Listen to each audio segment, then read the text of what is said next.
Thinking and reminiscing, I'm hoping you comprehending this is vital. And later, future, hope you ain't gon' find another like a post to keep the conversation vital. Hold up, you can't deny it, no sir, no ma'am. It's like the one bus in the train, we ain't gon' never slow down. I'm chorus heavy. Anytime we get we put it down, spread love, we got enough to go round. It's politics as usual way out in the inner city. Let's talk about what matters, but still keep it clear. Tell them how the people feel it, exercise your First Amendment. Freedom to speak your mind regardless of religion. Your opinion is your opinion, I ain't arguing with you. Or maybe I am award-winning number one in the ham. I switch it up. Now watch who work when I get through. She picks it up and she gon' drop a couple Jews. Listen up, we on the war tour, ladies. We got the plan going each and every place with a mic in our hands. Center point, we on the war.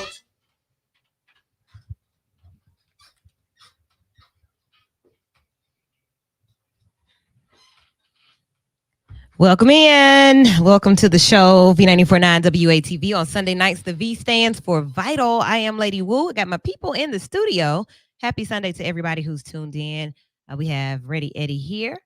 Our Lillian Kate is in the building. Antoine DeMarcus is here as well. Hey, people. And my favorite intern is right over here with me, getting ready to do what I do. So she's just looking. And then, of course, you're going to talk whenever you want to, Marshall. Okay? We have special guests in studio as well. We'll hear from them in just a second.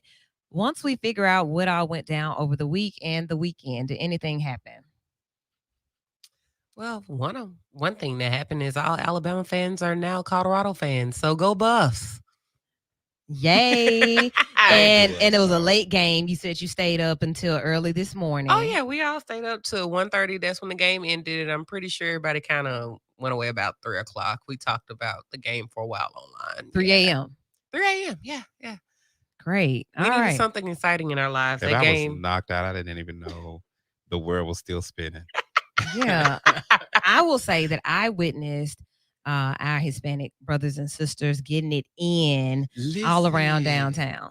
When I tell you, it gave 3rd Avenue in Homewood, and the police was out. Yeah. It was just a lot. It took me 30 minutes. If you know where Sneaky Peek is, it took me 30 minutes to get from there just to that intersection right there where Walgreens and CVS is. Wow. A whole 30 minutes. Wow. Because it was just wild. It was jam-packed. Then they went around to Railroad Park. I love that energy. I really do. I just love that energy for anybody who can celebrate their freedom and their heritage and just to see other people doing it. And I would have went out there, but I didn't know anybody. I was just standing, just watching. I watched the live last year. I hadn't seen them this year, but last year it was a little girl on the back of a truck, and she looked so proud. She couldn't have been more than 4, and just how proud she was, I felt so good for her. And everyone's celebrating. It just looked like unity and what's needed in this world today. Just love. Refresh my cup. What was the event? It's Hispanic Culture Month or something like that.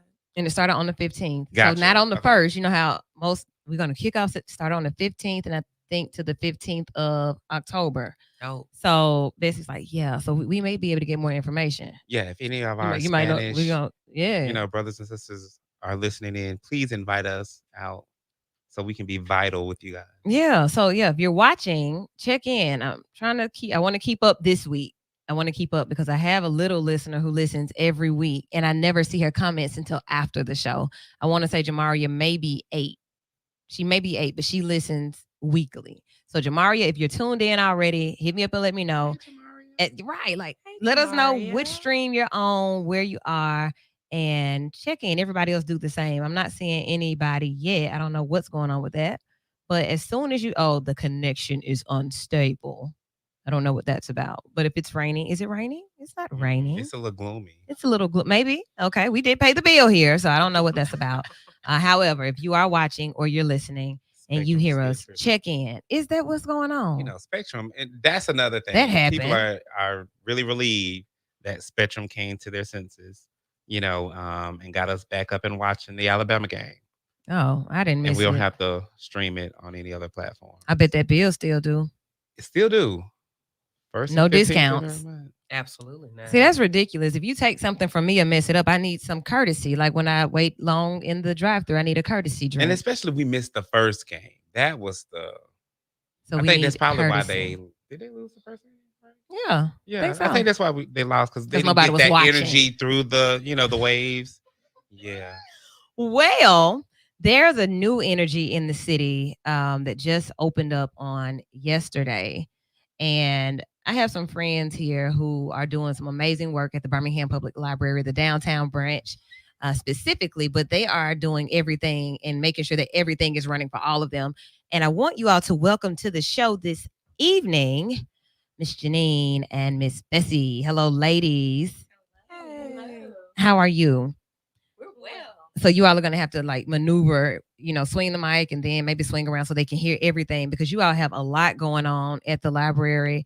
And I guess before we jump into what you have going on, when is the last time you all went in the library and checked out a book?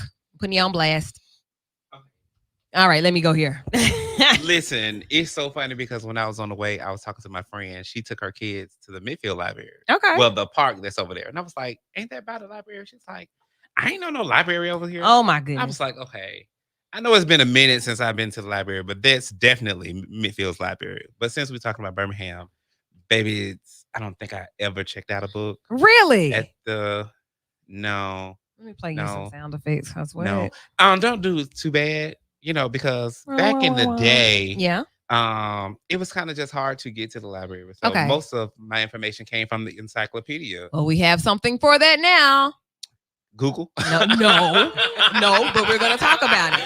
We're going to talk about it. But the fact that even using an encyclopedia, people probably don't even know what's in the encyclopedia now. They don't. I need to go look at one. And if they do, it's not up-to-date information. So that's old. See? I mean, some of it may still be relevant, but... Pass the mic. Baby, she got... I'm telling you. They cook my goose, didn't it? So... Kate, have you been to the library? I went about 4 weeks ago so my mom could get her passport. Okay. Cool. Did you look around? Oh, we can get your see, just wait. See. Girl, I thought we had to go to the and they help you expedite it. Oh, it's a fee for the expediting? It is. Ooh. We're gonna get to that. Fee. Eddie, when's the last time you went? Look. Probably since high school. See what I'm talking about? Thank you, Eddie. Like I've been to the library for reasons. By myself. None of them were reading related. Okay. Use the computer. They were having client meetings and facilitating parent-child meetings. Some of those things, because some libraries do have like meeting rooms that's available, and some have accommodated me using their little back room closet to meet with a child in the community where I was needing to do a counseling session with them. So, but that's reading related. No. Oh, I forgot to vote. Yeah. So there are some boxes at the libraries. Okay. I know the West End one. Well, let's find out. It's so much. And you all have said, like, you talked about some of the things that are definitely offered, but we want to hear about everything that's happening, even what this month is about. So, Ms. Janine, you're the executive director of all of them? Of all of the Birmingham Public Library. How many do we have? We have 16 that are open now, but we have 18. 2 are temporarily closed for facility issues, but we're working on that. So hopefully we'll have them all open soon. Cool. So there are libraries all around the city, and it's not like you have to pay a cover to get in, right? Like no, library cards are free, right? And the great library cards makes you pay? Free. Capital FREE. Wait a minute. Free. Wait a minute. Have they always been free? Your first one was always free. If you lost one, we charged a replacement fee, but we don't do that anymore. See that? I want my money back. No. Let me find my receipt. Yeah, come on. It may have been that you owed. Well, no, you said you didn't check out a book, so you didn't owe fees and fines. Okay, anyway. I was there to get on the computer. Okay. I'm here for the internet like I should be right now. But okay, so all of these different branches, and it's free. So that's the first thing. You don't have to have a membership that's paid.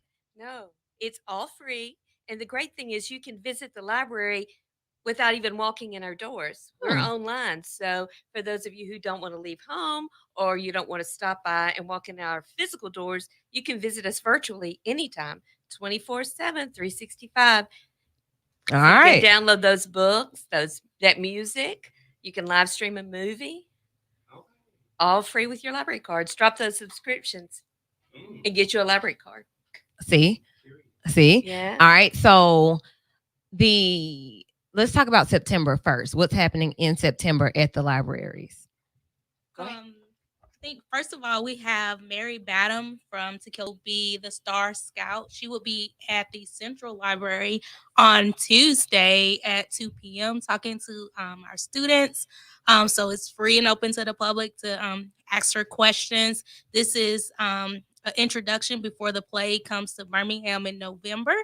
And then Tuesday night, we have our youth open mic with the Flourish, and we will be giving out prizes for the first 10 to sign up. So that's for our youth. That's at 6 p.m.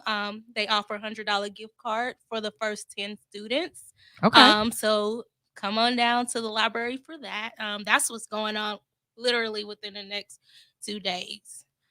When you say youth, what is the age range We're on the youth? talking And you said until- student because I'm in college, so Okay, so we're talking up into high school. However, dang.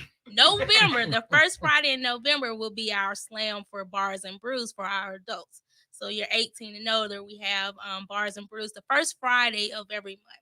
This October, I think 3rd, we have our Bars and Brews. But every month we have Bars and Brews the first Friday of the month. They're primarily at the Central Library, but we do go outside at some breweries sometimes. So check us out for that. And 4 times a year we offer cash prizes for that as well, since you're a little older than our youth. Gotcha. All right. It's something for everybody. Yeah, we'll have some craft beer for you too. Spoken word Whole competition and craft beer. Baby, I'm finna be tasting. reading rainbow in this library. You hear me? Butterflies in the sky. Yeah, see? It's so empowering, but when you hear the rest of this stuff, it's tons of stuff to hear about. So, okay, that's how you pull your mic. But you gonna compete? No. I was gonna say, oh, we spin bars. I didn't know what was about to happen. Okay. So let's start talking about programming for children. Because I heard that at the library there's something for everybody. Like everybody. So what's there for the children? Well, we have toddler programs. My husband takes my grandchildren every week for story time. He has Poppy's daycare on Thursday, so he takes our 2, 3-year-old grandsons for story time at the library. So it's a great time for early literacy for them to hear, to be engaged, and learn how important reading and the spoken word is. They get to play, they get to sing in the library. It's very Awesome. loud. But we have pop in and play, so it's kind of like a play group. Moms can bring or dads. We love it when dads come. Grandparents can bring their children to the library for creative play, age-appropriate play. And so we have that as well as regular story times. And I would like to add for our after school kids, we have the lab open at our Central Library, but all of our branches offer some type of after school activity. So that's in the month of October, we're going to have Alabama Ballet stop in. We're going to have STEM open. We have a recording studio in the lab, so our teens get to come in and create music in our lab as well. So we have those components in the library. So beyond the book and checking out the book and get on the computer, you can create some music as well in the library. Awesome. So all of these services, all of these programs are free and available to citizens in the community. So what are like the locations for each of these? I know with the different branches, people may think that everything is downtown. So I'm going to tell everybody, visit our website, www.cobpl.org, because there's a calendar and you can break down the calendar by your location, what's close to you. So find what's close to you, or you can search by what topics appease to you. So, we have aerobics for our seniors or crafts for our seniors, and see where they're meeting at. That's something I'm interested, or I'm interested in taking a computer class. You can break it down that way and see where those programs are housed at. So they're all over the city. So something for everybody. We talked about children and teens. Give me another specialty group that has some programming. Let's see. I'm trying to think, Bessie. What's a good one? We do a lot for parents as well. We Okay. have programs for parents. And I would say we talked about students, but we didn't mention the free tutoring. We have free tutoring after school for second and third graders. Yes. And so that's very important for our young people to have someone dedicated, particularly for them. So I think that's important. The senior adults, you mentioned those, but we found like even after COVID or during COVID, our senior adults, all of us took readily to social media, to Yeah. Zoom meetings and all that stuff. But our seniors were kind of a left out population, and they crave that community that they have in the library. So we've even had seniors that brought their lawn chairs and set up in library parking lots when we weren't open during COVID Yes, I to did see continue that. that community with one another. So I think that's important. They've built relationships. They have their library family. And even before we didn't start programming back quite so soon, they said we're coming regardless. We're having our own program. So, but we have seniors, particularly here. We're in the Five Points West community now. Five Points West seniors every Wednesday. It's a happening place. That room is filled with senior adults That's great. doing yoga, having aerobics, arts and crafts, having a speaker, having movies. They had a Valentine banquet. Bessie and I helped serve. That was a lot of fun to see the seniors all dressed up and having a date night at the library. That's sweet. So who puts the program, like those type programs? Is it the staff at each place? They put that much work into the library, into the community. They do. They're committed. And then we have some sponsorships. Counselor Carol Clark donated or gave some money from her discretionary funds to use at Five Points West, particularly targeting those senior adults. So that, and we're always looking for grant money and sponsors and partners. That's good. Just to see that there's a place that's a safe space that is still serving the community in a way. And when you think about safe spaces that serve the community, where would you have thought about first? Right. Probably like a church, maybe. Yeah. But the library, maybe Parks and Rec, but definitely the Birmingham Public Library with programming that is already up and running. And it's free. Do people have to like register? Can they just show up to the branches when they see something on the calendar? Most of all of our programs, you can show up to the branches. However, like for dedicated programs like tutoring, you would register for that. So we do a test on each child we have certified teacher that works directly. So they're not just getting they're getting the best of the best when we provide these services. So those types of programs we register for, but everything else is kind of pop and play. Okay. What are you thinking about as far as the library? I know like 2023, almost 24, everything is at your fingertips. So like you may not access the library. What like tell me, I guess, what would make you go? What is something that you would go for? This is like I said, a safe space, very well curated, everything that you can think of. What would make you go? I've been suggesting for some time for parents with young children over the summertime to check like Birmingham365.org to see what the libraries got going on. And they might have a fire truck out there for the kids to look at. They might have zoo animals, a cow or something out there to look at. They might have some cooking related stuff. Obviously, the cooking related stuff is what I would go to. Like if they had somebody in there like doing a little cooking thing, that's what I would probably pick a kid up and be like, hey, we're finna go to the library and look at this cooking thing because finna trying to learn some skills. Yeah. So across the summer, it just be so much stuff that they be doing, whether it's a lot of book readings, it's a movie viewing. I've been suggesting for like the last 10 years, hey, check the libraries. They gonna do some stuff in the summertime. Tell us about summer reading and what happened. I think we just wrapped up summer reading July 31st, and we did 550 programs over 60 days. Nice. And when I say 550 programs, I mean 550 programs. And we were everywhere. We were at the City Walk with our bookmobile. We were at Park and Rec's giving program.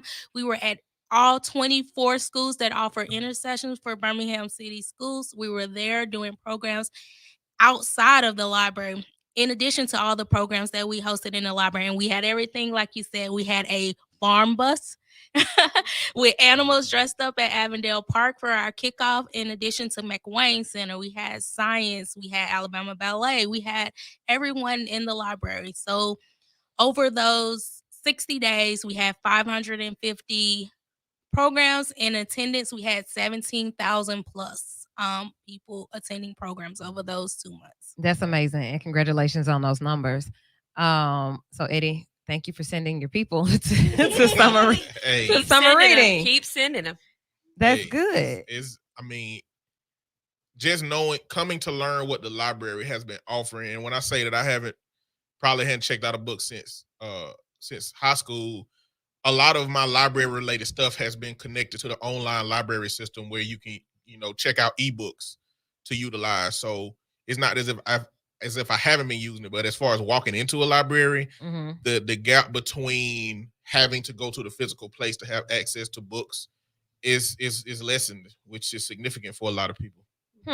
I would say that, like I said, safe space and just a space where it's so much, it's just everything that you can think of. Like if I want to get away, and this, like I haven't done this, but I can imagine that I may now. I don't know where I want to go, but I don't want to waste gas. I don't want to spend money, but I do need some time for myself. Go sit at the library. And then if I want to walk around, I can walk anywhere and find anything. So like if you're thinking about that, maybe people just need to be introduced to it as a self-care hub. Go check it out for self-care. For a quiet time, because you can't be loud in there anyway. So go be quiet. Well, be loud. I can be loud. Yes, at certain times. Really? So the library voice, you remember? Y'all have changed. We are definitely changed. The library of today. The library of today is a happening place. Now, you want to respect if somebody's studying or doing some really detailed work, but we don't walk around telling people to shh anymore. And I hate when I see that. But no, we don't do that. Okay.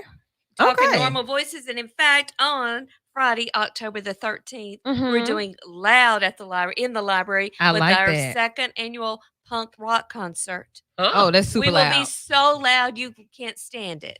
Come through. Okay. It was so loud last year, I didn't think I would hear again. But it's going to be awesome. So we're excited. 3 live bands, I believe, will be performing on Friday the 13th inside the Central Library. Free concert. We should wear all black, and we should do face makeup. We should go. What you think? Come. What y'all think? I think that'll be something different to do. Friday the 13th in October. I thought that's what she was going to say at first. And then she said the man. You want to wear a costume? Oh. One thing that would have had me in the library when I was a kid that I've seen in the library since I've been an adult working with kids is like the graphic novel and comic book related stuff. So that was like what I grew up on, but in the town I grew up in, we didn't have access to those things.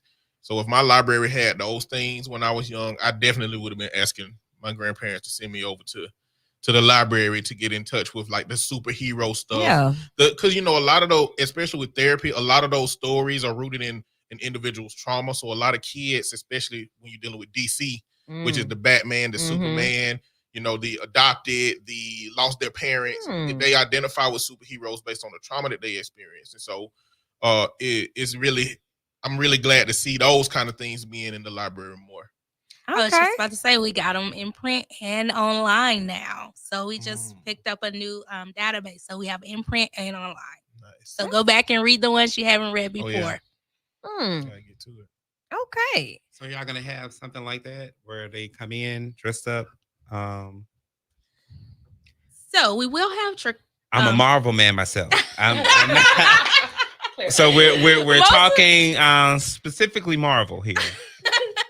Well, we will have most of our branches, and I know Central will this year have trick or treat at the library on actual October 31st. So it is a safe place to bring your kids to get a treat. So tour the library, stop at each desk and get a treat at our Central Library. But I know our branches have plenty of stuff planned as well. I'm talking about like a Comic-Con kind of thing. Oh, now you want a Comic-Con?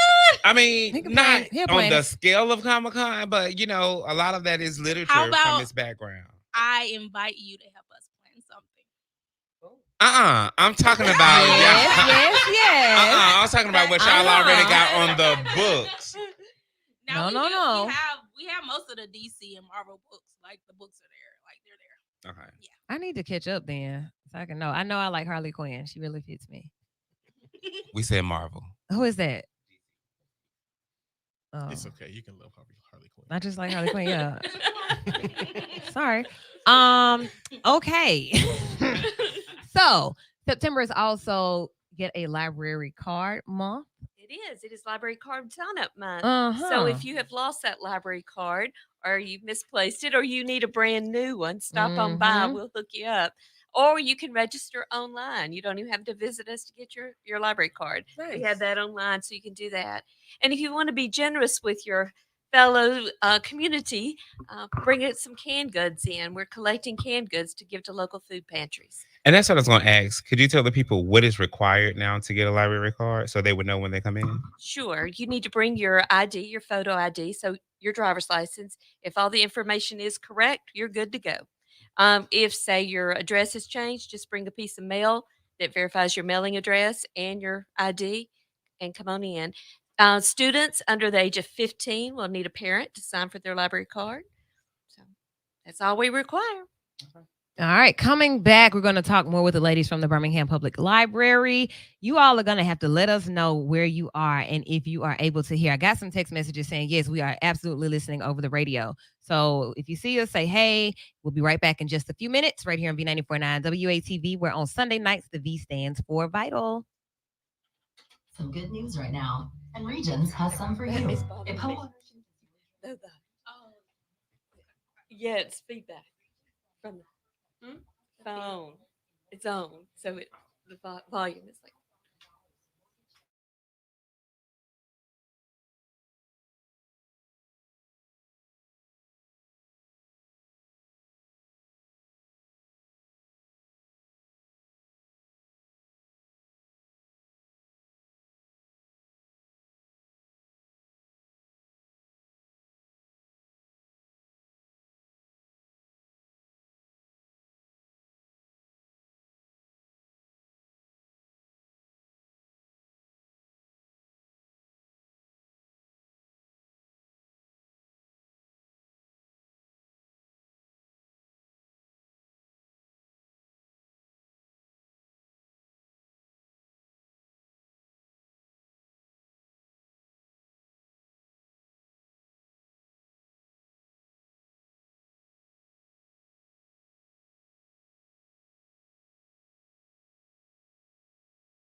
because this is a service that it's a community service. It's for the community. And I like to know, when we have these things and these places that we can go, why we don't use them, why we don't access them. These people are working like super hard to give us amazing programming. And then a lot of times people will say, well, I didn't know about it. I didn't hear about it. I don't, where's the library? I didn't know it was still open. What? You didn't know it was still open. So that means that you really don't use it. Copies, to send fax,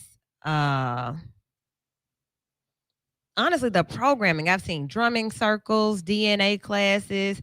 Another trustee showed me where they did headlight renewal. I'm like, okay, so all of this. So it's way more than books at the library, right?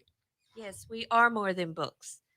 And we use that as a tagline a lot of times. We are more than books. You can check out engineering kits, straw bees. We have a whole list of things you can check out from the library. Blood pressure monitors. So if your doctor says, hey, you need to monitor your blood pressure for the next couple of weeks and come back and tell us, well, you can stop by the library, check one out, use it for 2 weeks and return it.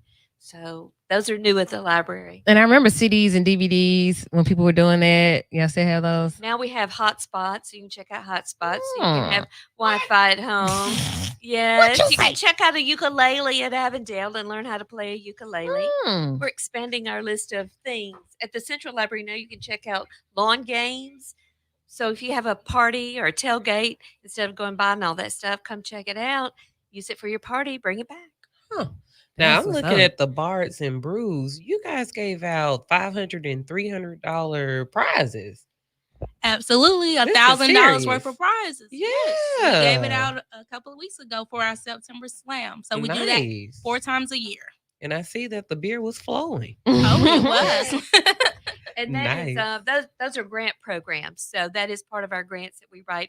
Humanities is at the Alabama ASCA.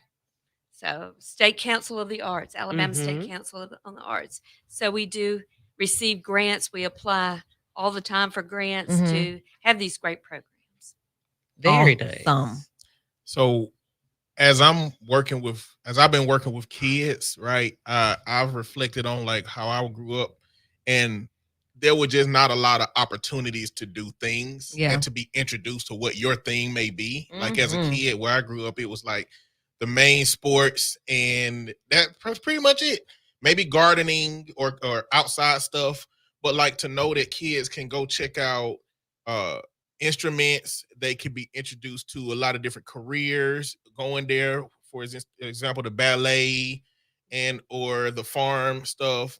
Like it gives parents an opportunity to introduce your kids to stuff that naturally wouldn't show up in their environment, that if you just head to your local library, you can introduce them to that thing that as soon as they see that ballet, it might spark that thing in their head, that's something that I want to do.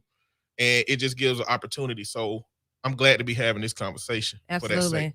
Exposure. Like a lot of times you meet adults that don't know basic things or haven't been introduced to basic things and don't know where to go and be introduced. So then you'll meet them and feel like they're just limited and they just haven't been exposed. So yeah, this conversation is vital, and hopefully somebody will take heed to what we're talking about and actually go and visit the branch. Most of the branches are right in the heart of the neighborhood, Yeah, and we don't expect people to know how it works.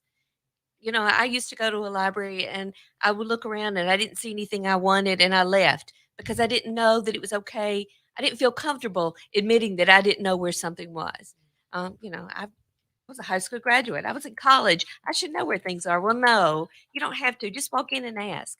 And you're never bothering anybody. That's what we're there for. In fact, we're doing a cool thing now. We've had some new carpet installed at the Central Library, and we've been moving lots of furniture, and we found an old file box of unanswered questions from the 1980s. And so 2 of our young librarians have been answering those questions on social media, and it has been so cool. They've posted the picture of the handwritten card, like, what does this word mean? Or it's been obscure stuff, but now our librarians are finding the answers all these years later and posting. So it's been kind of fun to follow that. I like stuff like that. Yeah. And we have a world-class archives. We've talked about all the things that we have for families, and I always say there's not many places you can carry your infant and toddler and feel welcome. because people look at you when your baby cries, like you need to do something about that. But we welcome infant and toddlers to the library. We want them to come for popping and play and for story time. So, and that's free. And we want to encourage those young families to build that that routine of visiting the library, so that those young people will grow into that. But also, our archives is world class. People from all over the world visit us online as well as in the actual archives to study, to do research, to write books, to make films. Spike Lee researched for the Four Little Girls film at the Birmingham Public Archives. And all the beautiful photos you see of historic Birmingham when you go to restaurants, look at the bottom. Courtesy of the Birmingham Public Library, That's Archives and Manuscripts Department. So I have a question. Uh-huh. So, and this was a conversation I was in recently, and I didn't know, I didn't follow up in it, but let's say I'm looking for information about my family tree and my family history. What does the library offer in terms of if I want to see what my family history looks like? Well, you're in luck because October is Family History Month. So we have programs 2 and 3 times a week in October, and we have them monthly. But particularly in October, we have programs understanding your DNA, Googling your peeps. What does that mean? We have genealogy classes where they sit down and walk you through those things. But we have programs in our Southern History Department that will help you. They will walk you through those things. So check us out. Visit us online at, like I said, at cobpo.org. But there's programs for that too. So we have a dedicated team that helps with that. Woohoo! So everybody has a thing that they like, and I think that these days most people. Well, I don't know. I may be about to say something that's untrue. I was gonna say I think most people like to be social. Definitely untrue, huh? Because most people say I don't like people. That's what I think people like the people they like. Okay. Okay. So maybe I'm safe to say this. The social aspect of what happens at the library and how these programs are funded. I know that something huge is happening for the Magic City Classic, and people are making their classic calendars now. So let's talk about that. Something that's social and fun, but still very much educationally based. Yes, October the 24th. Magic City, our Classic Cocktails. It's our second annual Classic Cocktails. It will be a Tuesday evening at the Central Library. We'll have, Bessie, tell them what we're going to have.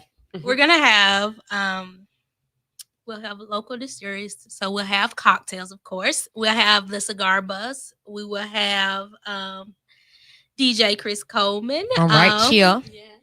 We'll have tailgate style food, music, games. It was just a night and a fundraiser for the Birmingham Public Library. So I encourage everyone, as you plan your Classic Week, think about the library, think about this fundraiser, help your library, buy a ticket, and come have fun at the library. Yes, last year it was a great time, and I hear that there are going to be some different things this year, like more is being added. But we had an amazing time last year, and some great hors d'oeuvres and things of that nature. I think I saw silent auction items and just different things. So what are some, if you want to share some of the things that may happen this time? Well, I know you can purchase your ticket on Eventbrite. Okay. $40. That's a cheap evening, a very affordable evening. Yeah. So come on out and support the library. But I know they're going to have some games. They were talking about some tailgate games. The cigar guy will be there. So with the cigar bus, it's going to be awesome for those gentlemen who like to, and ladies who like to do that out in the parking lot. That will not take place in the library. Sorry about that. You can get your cocktail and go on out the door. But come on and do that. I know they're planning some games that similar to what we did with Cryptic Corks. So you pay a fee like $25. It's kind of like pick a duck. And you can pick a prize, the number or the prize, and you're guaranteed to at least get double or triple your value back for your investment. So it's a lot of fun for that. Okay. So we need tickets, and that's like a pre-classic event. That's still early in the week, and it's at the library. That's just a different place to be able to go and kick off your classic week. You can do that and do something else, but definitely keep in mind that our funds help to continue to have this space for us in the community. And thinking about our children with these literacy scores and literacy testing, third graders having to pass a literacy test, do we take them to the library? Are they exposed to the library? Are they exposed to books and people who are interested in literacy? don't know. Probably not. No. They're being babysat by phones. And cannot read. No. Well, if they are connected to that phone, Mhm. just get on the library's app and download a book. We do have picture books, and they will read to them. So again, that literacy aspect. I have a grandson that's 6, right? Mm-hmm. And he's just now making that concept that the words mean something. So he'll see it even on the screen, and he'll go, "What does that say?" So that's pre-literacy, understanding that those squiggles do have meaning. Yeah. And so you laughed about that, didn't you? I did. I mean, it was the fact that you said, yeah, we have picture books, and I was like, Yeah. oh my god. But we have them on. You can download them. I mean, and that is a good thing. And that's not to knock those programmings and stuff like that, but in addition to, we knew what the library was. Like, we knew that it was about the books and stuff like that. Mm-hmm. But we had additional programming outside of that, like with PBS. Like I said before, Reading Rainbow. Yeah. That was a big Yeah. thing for us to get you introduced to certain books, even if it was just like a couple of pages and it sparked the interest. And then it's like, okay, well then I want to read that. But I think we don't have that anymore that kind of directs us to the library to even go to look for a book, because now it's technology, it's social media, that type of stuff. And like she said, we do have books on those devices, but that's not what they're looking for. When you said that, I thought about like the songs that we used to learn about the different things in the world, like the Dewey Decimal System. These children don't know what the Dewey Decimal System is. Do y'all still use that? Schoolhouse Rock. Oh, we Y'all still use it. Listen. Conjunction, junction, what's your function? Were you a teacher The basis first? No, children's librarian. Okay, so you've always been a librarian. Yeah. Okay. Yeah, I get the vibe. My mother was a librarian. My sister's a librarian. Really? My son's in library school. Oh, come on. It's in the blood. So you can really read. My goodness. So I really like to listen. You know, I download my books and listen all the time. I always have books I'm listening to all the time. Now let's go So there. while you're listening, you can see it. No, while I'm listening, I can do something else. Oh. I can drive. I can clean my house. I can eat my lunch.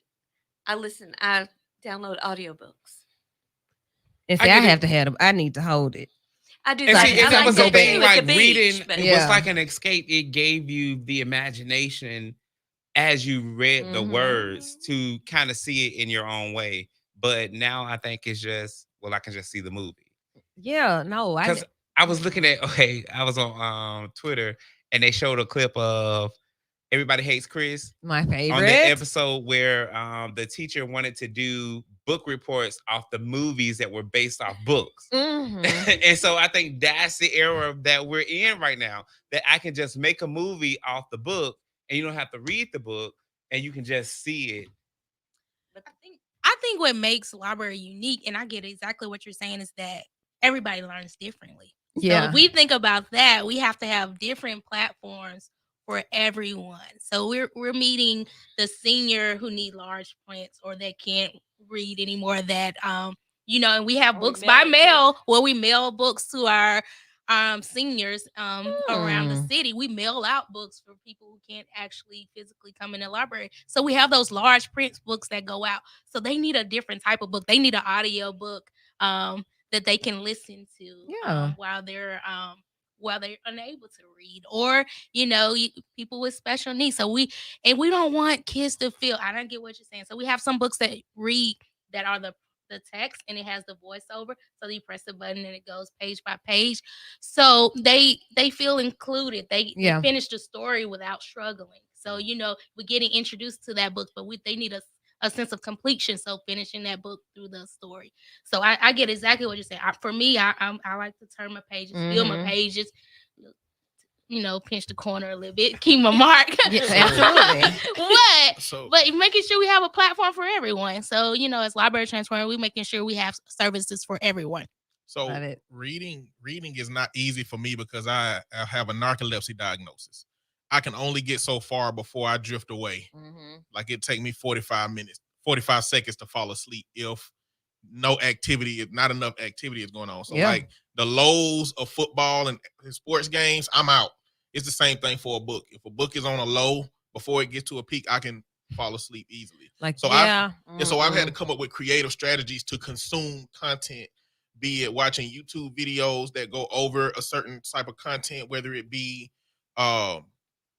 listening to my books through audiobooks. The latest thing that I'm trying to get more engaged is getting an e-reader device. Yeah. So I was gonna say, when y'all start getting some e-reader devices in there to check out, I won't be coming in there to check them things out, because they're essentially trying to emulate as much of a book that you can in a device like a Kindle Paperwhite. Yeah. It's like you can turn the page, the sunlight don't make it. It doesn't seem like a tablet. It seems like a hybrid between a tablet and a book. And they got a lot of different ones, some that you can actually like write in. And it feels like you're writing on paper with a device. Really? Yeah. And so that's kind of the strategies I've been having to use, finding different devices that kind of can help accommodate that. Do we have those?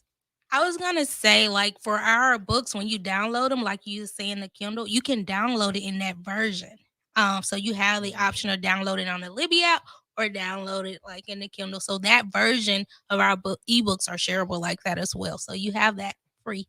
So when you get that device and you get that library card, you can just put them books right on that device and then get to reading.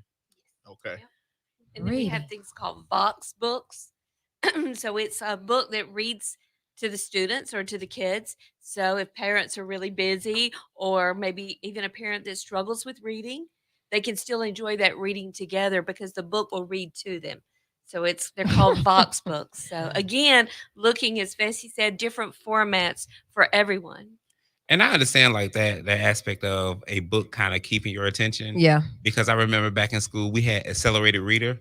Yeah. So we Give me my had pizza to form, please. listen. I hated it, and I would always read the back of the book and go and take the test, because most of the answer was kind of like, if you read that, you got the gist of it, then you can kind of just go through and read. I'm not encouraging any kids to do that. Disclaimer alert. 8-year-old read every week. the book cover to cover. But in my case, some of those books didn't spark my interest. So it was like, okay, yeah. And most of them, like, I go to the Goosebumps. Yeah. The Goosebumps will kind of kept my interest, and then they had the show. So it was like, okay, well, then I got the book and I got the show. So I was in Everybody Hates Chris kind of. And see, that's one of my favorite shows. You know that. So this conversation is taking me back to a place, and I'm just thinking about like how the library is somewhere that we go back to, as opposed to like it being so present now. It's very much present now, but I think about like how my brother my mama and daddy used to read stories to us at night. And then after so long, I started reading them to my brother. And I don't know how old he was when story time stopped. Baby, read it yourself and go get into bed. I don't know when that stopped. And I don't know if children still have parents that do that at night. Well, do they still do book reports? I don't. Right. Well, yeah, my daughter did a book report or two. A few, yeah. Now? In middle school. Like every week? No. Remember, we used to have them every week. You had a book report. So basically what you're telling me is they don't really want these children to read. So we have to step it up at the library. Because I think so. What? Because you gotta, like, if the schools aren't doing it, that's like a school. What about what about the book fair? Like, I used to go spend all my money. I can't remember a child. Like, I got nieces and nephews. I can't remember them asking me for money for a book fair. Do they still do that? We used to ask everybody. We don't know. Like, whoever came to the house when we was over Granny house. Oh, you mean do they still do them? Yeah, I want to go there. Absolutely. Buy some posters. 100%. Well, buy everything but a book. Look, the kids I was working with, when there was a book fair going and they didn't have no money, they were going through an existential crisis. Really? Yes. Okay. 100%. I hate it. Buying books. No, they buying pencil erasers. Yeah, that's what I was buying. They buying pencil erasers, and I know I used to buy them 3D books where you try to exploit the flaws in your eyes by seeing what. Yes, but it's the excitement of reading that came as a child, and you think about as an adult. Like, let me tell y'all something. Tonight is DMR as well, dating, mating, and relating. And one thing that I ask people that I date is to read out loud. Let me read this, please. Baby, what did I say? Because if it's not right, What are you having them to read? It doesn't matter. It does. And now I think I'm gonna make our first. Now I think our first date is going to be to the library. And you're gonna say, Get in there, Mike, because you're trying to front me. What you say?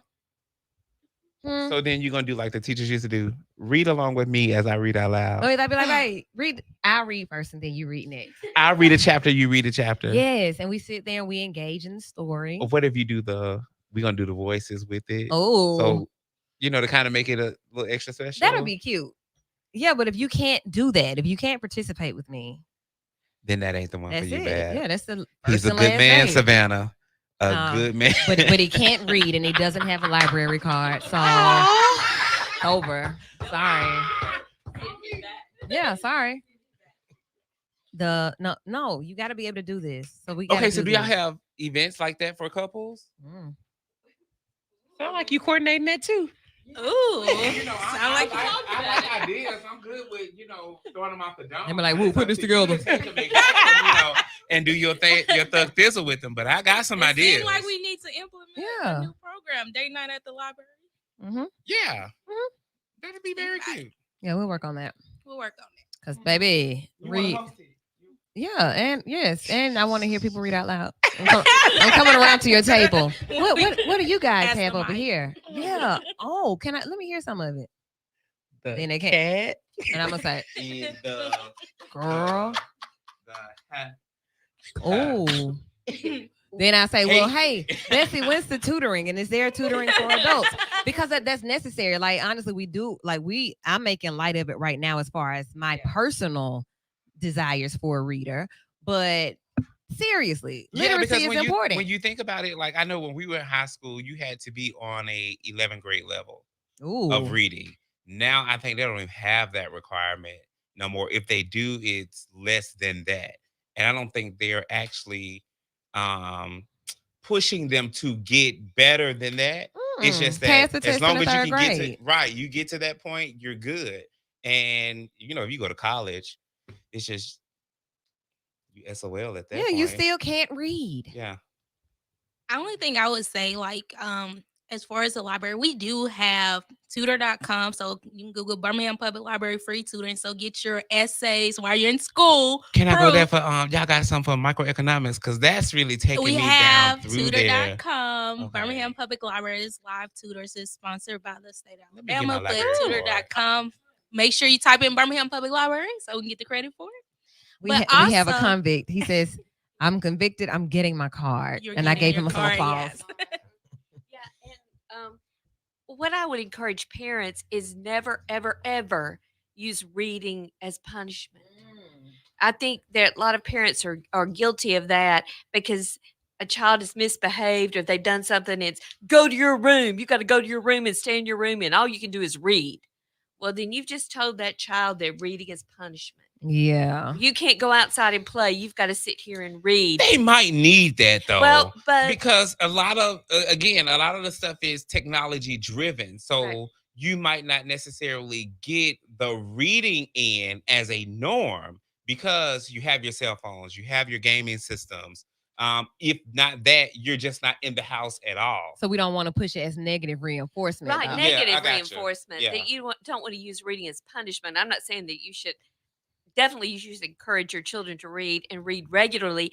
But children emulate what they see their parents doing. Mhm. And if parents are not putting a priority on reading, or we're going to turn off the television and we're going to have the next 30 minutes are going to be family reading time, or we're going to. I used to call power hour for my children. We turn off everything but music, and you belong to me for an hour, and they'd have to clean the house. They had assignments, but I think reading and then use reading as rewards. You're talking about that. My children could stay up 15 minutes past their bedtime if they were in their bed and reading. Talked about those AR books. Okay. So, but they thought they were getting by with something. This is really cool. I can stay up past my bedtime if I'm in my bed reading. But I think let me tell you something. It wasn't even like about that. the stand up the 15 minutes. It was about reading these books so we can get this pizza party. I If know. you read all the 10 books in a week I or know, something, I it's like whoever class read the most books. We get a you get pizza that pizza party. I'm trying to get this Yay. pizza party. I had- So parents, what you need to do is tell your kids to read these books, So they get a and you'll pizza. give them a pizza Yeah, party. it's about I'm the coming up to incentive. the school with $5 hots and readies. Okay. Reward. It's about the incentive. What's up, Eddie? I lost my thought. Yeah, I was the gonna pizza say, party. I was gonna say though, like an experience I had when I was a kid, because the books that I used to read were like, I really liked when I was in elementary, Fudge and Super Fudge, Judy Blume books. Mhm. And I remember going to the 7th grade and asking her where the Judy Blume books were, and she like berated me over how it was kid stuff, and that like you got to look into some better books now. I remember that moment, and it was not. I'm like having this conversation has reminded me of that moment. It's nostalgic. Yeah. You know, and so just the encouragement that's coming from this conversation, all of the different range of activities that the library is having is making me wish I had that kind of stuff. Yeah. From there, though, I went to Choose Your Own Adventure books. Like there's a whole host of like books called Choose Your Own Adventure where you might read the first 20 pages and then the next page and say, well, if you want this to happen, go to this page. If you want that to happen, go to that page. I missed that. Yeah, and it was You know, just Goosebumps had Goosebumps a version books of like it. that. Like they had a bunch of different versions of that. I had got into those books at some point. What was I reading? Highlights. I was doing highlights. In, I remember in middle highlights. school, I don't know what I was doing. in you middle know, school. Don't do that. I remember Animal Farm is what gave me that existential crisis because we had cats and stuff. I was like, they about to take over. What? George See, Orwell. what were you reading in middle school? What were you reading, Rochelle? Babysitter Club. We read The Hunger Games. I remember we read Roll of Thunder, Hear My Cry. We read a book called Savvy. We read a bunch of different things, but I will say that I was never going to the library to check out books. I haven't started doing that until I got older, actually. When Okay. they like Annie B's, Okay. something was she like a maid or something? Judy B's. That's the American Girl. I don't know that. But I seen that, but I didn't pick Is those that- up at the book fair. Let me- But I she used was to like a like- maid or something, and she always kind of got into this little Amelia Amelia Bedelia. Bedelia. Yeah. Yeah, I love that. Okay, see now now it's coming back to me, but I don't remember anything. I used to else. read Encyclopedia Brown. I remember when we got to junior high, we started reading The Outsiders. That's one of my favorites. Yeah, Hatchet. I remember reading. This is so exciting to hear you guys reminisce. When it metamorphosis or something like that, where the kids would turn into different like animals or something. Oh man, It's my Animorphs. Animorphs. I remember hearing these things. Let me tell you what I do remember. The first full book that I read on my own was Coffee Will Make You Black. Have you ever heard that? That one was good. I say look it up because and what it was about. I think that's just what my mind was. I was an adult reader, young. My Me book was the 13 Ghosts of Alabama or Alabama 13 Ghosts. That used to blow my mind because one of the quote unquote ghosts or the castle was near my grandmother's house. And I wanted so bad to go in that castle. Oh my gosh. But yes, that was like one of the most I used to anything under that genre. I really like people that hunted different places and learning their stories. Well, let's do the top of the hour. We'll be right back. We're going to talk some more about stories. This could go on all night. The library is open 7 days a week. They got programs for everybody all day, 2,500 programs going at all the branches. It's just a lot. So let's knock out the top of the hour. We'll come back. We got DMR and a conversation that we've been having online that has gotten a lot of conversation. I don't know where you are, but hopefully you can hear it through the radio right here on B94.9 WATV. Y'all got me excited with the Amelia Bedelia. That was my book. Listen. When they told her to go stake the yard, and she put stakes in the yard instead of staking the plant. Thank you. Don't. She sound like them genies from the Geico commercial. Where it'd be like they wish for $1 million and it'd be $1 million there outside in the yard. We That's can talk literal. library. Very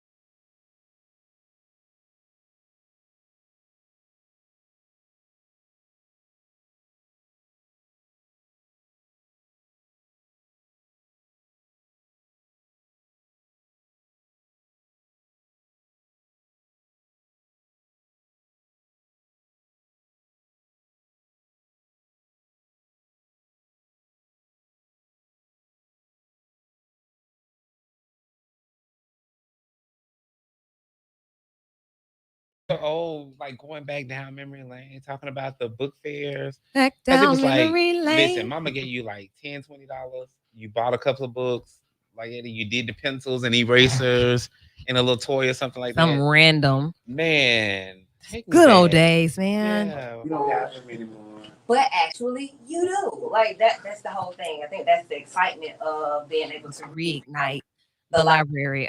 Week before last, I was able to teach a class in there all week. And just being in that space, I was able to, walking through and just seeing the decorum of the library. Like a lot of people don't know. She said it's loud, but there are people studying all day, people on the internet reading books, people having meetings. And it's the space. It's just the space itself. It makes you feel like you are intelligent. It's an intelligent place to be. So I had that feeling when I was in the library and I was walking around where we were at, and I looked up on the top shelf and it was like plant patents from 1900 to the current. And I'm like, wow. There are people whose life work is rooted in not only doing the research on these things, but getting them in a unified central place where everybody who is getting into that stuff can come to. Like a kid who just starts to get into botany and who wants to go and figure out the plant life. Yeah. They have a place they can go to look up old patents for plants. And you just happened upon that? Yeah. It's just wow. I mean, I only looked at 6 different places out of the 50 that was in there, and I was like, plant patent? What is this? I'm sure that meets somebody needs, but I mean, dang. Yeah, I did notice. I noticed a section on Chinese and Spanish. Something we all saw when we were walking down. And it's just stuff it's everything that you can imagine. Pictures, everything. So in short, be sure to go check out the Birmingham Public Libraries. Anyone that's in your area, get a card, let them know you heard about them on Vital, especially if you come downtown where those ladies represent. I was there last night for the Men of Change, Power, Triumph, and Truth opening night. It is an exhibit that you can go through and just kind of be inspired. You saw that being put up. So it's complete now, and it's in 2 locations. It's at the Civil Rights Institute, and it's also at the downtown branch. You can just walk in. And it features the stories of Black men, those in entertainment, sports, pop culture, and just seeing them in a different light from artist point of view. So they have images that have been created, and it's really a dope exhibit. That's another date. Tonight is the 3rd Sunday, dating, mating, and relating. And last Tuesday, somebody submitted a topic to me about, this is what she said. She said, she said, Lady Wu, I think I have the textbook definition of a narcissist. Can you help me? That's what she's dating? Yeah, in a relationship with. And whatever happened that made her know or made her feel like I'm with a narcissist. She reached out. So I started posting, started asking questions, and then some groups came around on surviving narcissism. A group added me, just different things. Everybody was looking and talking, and here we are tonight wrapping the conversation up. Was a narcissist always a thing? Or has it just become popular within the last 5 years? It's become popular in the social sphere right in the last 5 years, probably. But Greek mythology is how who Narcissus was a Greek goddess. He a Greek god who was a twin. His sister died. He was grieving and mourning his sister and fell in love with his own reflection, so much so that he didn't eat or drink and he died. He fell into his own reflection. You know anybody like that? I mean, look, is that the whole story? That's the gist of it. No, I get it, but I'm just saying, why is that a hot topic of a title to call someone now? Did we not notice that before?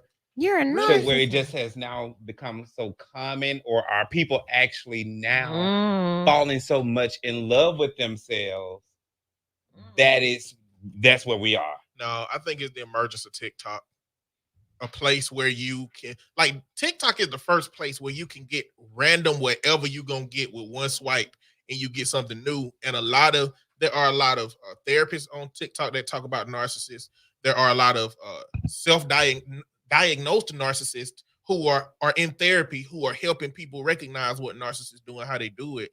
And I think that a lot of people are looking at people talking about narcissists and saying, self-diagnosing, applying those things to the people that they with, and they just doing it in mass now. But do you think Instagram was that driving force? That's another platform. I don't think so. Yeah. I don't think so. Because Instagram was mostly just pictures. Unless you're talking about like Instagram pictures and stuff contributed to a self-inflated sense of worth that created narcissists, but I don't think that's necessarily I think it's like videos of people seeing people give different content. So we talking about the last 3 or 4 years where like, cause on all the other apps, it's like they're curated to who you follow specifically. Like TikTok was where you could just get random stuff. And it's a lot of people who are in relationships with people who other people are using the term narcissist to represent. Okay. They've been coming across that content and being like, yeah, that's my person. That's my person. So let's stop there because I would have to know what the definition of something is before I could label someone this whatever the label is. So what is your idea of a narcissist? Marshall, we'll start with you. What is your idea based on what you've heard or what you think? I think it's a person that cannot be empathetic to the way someone else feels and they almost like victimize themselves. It's like, okay, I can tell you I'm doing something to you, but you're like, I don't do that to you. Why are you making this up? Like, you trying to paint me out to be a bad person when you know I've never done anything wrong. Like, almost like trying to manipulate you into believing that they're another person. Okay. Pretty good. What you think? What is what I know, right? Yeah. I would say that a narcissist is the form of the sun, where you think everything revolves around you, that you're the center of everybody's world, and not taking into the fact that you're the center of your own world, but I could also clash into somebody else's orbit. So it's like, yeah, you have to take that kind of accountability that you are you, but that doesn't stop me from being me to revolve around you. Okay. That was deep. If that makes sense. Yeah, that was deep. Okay. Kate? Everything comes back to you. I mean, someone can be explaining their problems and, yeah, let me tell you about what happened with me. You know, everything is just about them. They're never, like you're saying, they're not showing any empathy to anyone else. It's all about them. As Maya said, it's all about me, me, me, me, me. Oh, forget about you, you. That's so what we gonna do? I'll be gonna get it up. Okay. All right. Well, Eddie, do you want to recap or do you want me to go to the book? Go to the book. Narcissistic. So we'll look at the personality disorder first. Is a pattern of grandiosity, need for admiration, and lack of empathy. So in some form, all of you were pretty good. Not to be confused with other features of other disorders, which I think is what's happening a lot. That's what I think. So then we're going to flip onto it. Eddie, while I flip, you go ahead. Other disorders that people, I think that are on the same scale of narcissism, but in its extremes is when you start talking about sociopathy and psychopathy. Sociopathy. Can you please define those? Because you know I ain't been reading. Okay, so when you're talking about a sociopath, right? You're talking about somebody with a high self-importance and low empathy, and sometimes low enough to do harm to other people, but it's to the end of their goal. And then when you're talking about psychopath, you're talking about a higher sense of self-importance and a lower sense of empathy to the point that you may desire to see somebody harm if you decide that they deserve it. So when we start talking about serial killers, we're still talking about that same scale of a high level of self-importance and own needs met to low empathy, which I think narcissism is on the very light. Narcissistic personality disorder, right, is on the lighter end of that. And so they don't never intertwine to a certain degree. Oh, they could. They could definitely become morbid. I was going to say with the whole idea of narcissism or narcissist, when you start thinking personality disorder, their personalities can be disordered, period. And it can be, there are several different arenas of that. And I'm trying to speak in the most broad terms as possible. Thinking about narcissistic personality disorder and some of the traits that I'm about to name now, you may get them confused with the borderline personality disorder or antisocial personality disorder. So you have to be very careful when you say, I think I'm with the textbook definition of a whatever. Did you read the textbook? Did you go to the library and check out the DSM? They don't have a library card. And okay. Narcissistic personality disorder and borderline personality disorder are highly comorbid. Like I think a 40% rate. So comorbid. Break these words down, Eddie. You're Comorbid speaking meaning over they my go. head. They can be. They They can have both. Yeah, they You can happen do them together. same. They happen together at a 40% rate. So if you diagnose with one, it's likely that you're gonna have characteristics traits of the other one. All right. So look, My bad. this is what we're looking for. I'm going to read it from the diagnostic criteria. This is pretty basic still, though. This at your local library too, people. Yeah, check out the DSM, but don't say that you're a licensed professional counselor when you do so. And Okay. don't diagnose yourself. Yo, don't do that either. So a pervasive pattern of grandiosity, that means in fantasy or behavior. So I'm somewhere else. I'm in a fantasy world. I need admiration. Love on me. Tell me that I'm great. Lift me up. Blow my mind. Tell me. Okay, show me. And lack of empathy, beginning by early adulthood and present in a variety of contexts as indicated by 5 or more of these, okay? I want you to think about the person that you think is a narcissist. It's giving very Capricorn and Scorpio Oh, vibes. a whole group of that people. are being given. That, He some didn't say- of these now you're not all the way in there like Eddie was saying. Some of you are low on the spectrum. Not to mix astrology with mental health. But hey, if some of those signs are in there. Okay, Wow. we are ready. Number Hey. 1. Kate, is this you? Okay, let's. Because you're a Scorpio? I'm Scorpio. Okay, I feel shots fired. here we You're go. a beginning Scorpio. You at the beginning of So the ones like way down there, they got all of Okay. Has a grandiose sense of self-importance. They exaggerate achievements and talents and expect to be recognized as superior without commensurate achievements. Virgos. Dang, they gonna get you. I'm ready, baby. Number 2 is preoccupied with fantasies of unlimited success, power, brilliance, beauty, or ideal love. Say that's a Pisces? Golly. All right. Let's see. Believes that he or she is special and unique and can only be understood by or should associate with other special or high status people or institutions. That's a lot of people. Look, Kanye and Trump are 3 for 3 right now. Oh, man. Both of them. Okay. Requires excessive admiration. 4 for 4. Give me that 4 for 4. Has a sense of entitlement, unreasonable expectations of especially favorable treatment, or automatic compliance with his or her expectations. So, like, if you don't do what I need you to do, like, my expectations are unreasonable, especially when people don't comply with what I say. Okay. Is interpersonally exploitative. That means that they take advantage of others to achieve his or her own ends by any means necessary. Mm-hmm. They lack empathy. Is willing to recognize or identify with the feelings and needs of others. That's what that means. I'm unwilling. I can't recognize or identify with the feelings and needs of others. Is often envious of others or believes that others are envious of him or her. Y'all thinking about this person? You got your person in mind still? And this is just straight narcissist, right? Yes. Wow. And then shows arrogant, haughty behaviors or attitudes. So if your person gets 6 of these out of the 9, You may be a narcissist. maybe a narcissist. Do we understand those? Like, a lot of them sound alike. It sounds like a lot of being puffed up, basically, just a lot of inflation, and devaluation of others, what they do. So, like, everybody puts in the show, we win an award, and I say that I did it all by myself. I don't even acknowledge you guys. Yeah. So I want to say thank you to God for making me great, and giving me the idea of the show and the skills to be able to do all of this. Without God, there would be nothing. There wouldn't be me. So thank you. And that's my speech. And I walk off and I don't say anything about you guys. Okay.